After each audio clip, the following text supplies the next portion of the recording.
madaxweynaha dowlad goboleedka Soomaaliyeed ee Puntland Cabdiweli Maxamed Cali Gaas iyo waftigii uu hogaaminayay oo maalmaha booqasho ku joogay dalka Itoobiya ayaa maanta ka degay dhabaha dayuuradaha ee magaalada Jigjiga iyo Wilwal halkaasi oo mas'uuliyiinta maamul goboleedka ama maamulka deegaanka Soomaalida ee Itoobiya oo hogaaminaya madaxweynaha Cabdi Maxamed Cumar iyo mas'uuliin kale ay si diiran ugu soo dhaweeyeen warbixintaana waxaa noo hayay wariyahayaga halkan nooga soo waramaya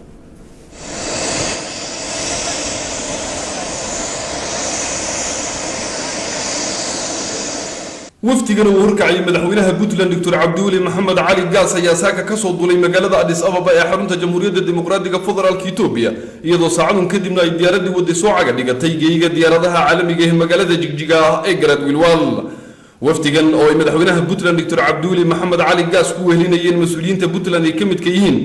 Dr. Cabdiweli Xirsi Cabdullahi Ndaguran wasiirka warfaafinta Puntland أحمد علمي عثمان أحمد كراش وزير كارمها جودها دولة بوتلان ليوتنانت جنرال سعيد محمد حرسي تليها جودة عيد مدى دراوشتا إياه الوضع ندى مدحتو يد بوتلان أيا وحا مدشا سودوينتي يقول مدى كقابلي مدحضا حكومة الدجان كصومالي دا إثيوبيا وهركعي مدحوينها دولة الدجان كصومالي دا إثيوبيا مدحوين عبد محمود عمر madaxweynaha dowladda deegaanka Soomaalida mudane Cabdi Maxamed Cumar oo isla garoonka kula hadlay warbaahinta ayaa sheegay inay ku faraxsan yihiin in madaxweynaha Puntland iyo xukuumaddiisa qaar ka mid ah ay dalka Itoobiya ku yimaadaan safarkoodii u horeeyay inaan anagu dowladda deegaanka Soomaalida Itoobiya aan madaxweynaha Puntland ku soo dhaweeyna garoonka Wilwal aad ayay anaga noogu tahay wanaag waxaan u arkaynaa booqashadiisa inay tahay mid horumarineed dadka waxa weeyaan Soomaalida iyo Puntland iyo dadka Soomaalida iyo Soomaalida Itoobiya waa dad walaal Cabdiweli aan ku soo dhaweynina oo hadda ka hor ra'iisul wasaaraha Soomaaliya haddana madaxweynaha Puntland inaan ku soo dhaweynina aad bay anaga ka deegahan aad baan ugu faraxsanahay welcome baan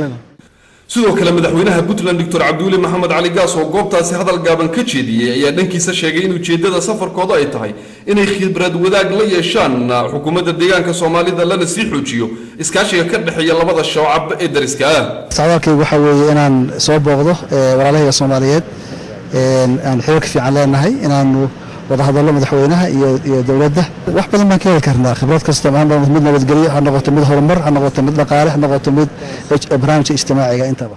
waftigan ka socda Puntland oo labadii maalmood u dambeysay ku sugnaa magaalada Addis Ababa kulamana la qaatay mas'uuliyiinta iyo madaxda wasaaradaha dawladda dhexe Jamhuuriyadda Dimuqraadiga Federaalka Itoobiya ayaa lagu wadaa in caasimadda deegaanka ee magaalada Jigjiga ay ku sugnaadaan labada maalmood oo fudud inagu soo hayo iyadoo Dr. Cabdiweli Maxamed Cali Gaas madaxweynaha dawladda Puntland oo ah aqoonyahan xilka ra'iisul wasaaraha ka soo qabtay dalkaasi Soomaaliya uu lecture ka jeedin doono jaamacadda Addis Ababa University si noqodkiisa safarkan waftiga madaxweynaha Puntland uu hogaaminayay ku yimaadeen dalkan Itoobiya ayaa ah booqashadii ugu horeysay ee madaxweyne Gaas uu baxo tan iyo bishii January markii loo doortay xilka madaxweynaha Puntland